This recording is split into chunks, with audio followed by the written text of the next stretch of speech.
আশা করছি সকল আপু এবং ভাইয়েরা ভালো আছেন। আলহামদুলিল্লাহ, আমিও আপনাদের বোন, আপনাদের সকলের দয়ায় ভালো আছি। তো আজকে হচ্ছে আমার পছন্দের আরেকটা রান্না, ঝাল ঝাল করে টমেটো দিয়ে পোয়া মাছ, হালকা রসা ভুনা। তো দেখতে থাকেন। এই তো মাছগুলা ভেজে তরকারিটা বসিয়ে দিলাম। কার কার এরকম ভালো লাগে জানাবেন।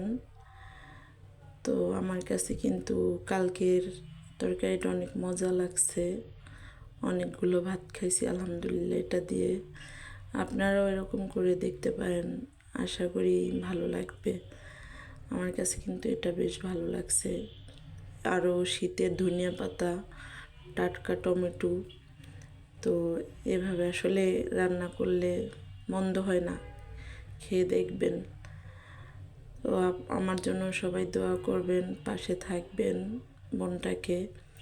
এটাই, যদি ভালো লাগে একটা লাইক, কমেন্ট এবং চ্যানেলটা সাবস্ক্রাইব করে দিবেন। আসসালামু আলাইকুম, সবাই ভালো থাকবেন, আল্লাহ হাফেজ।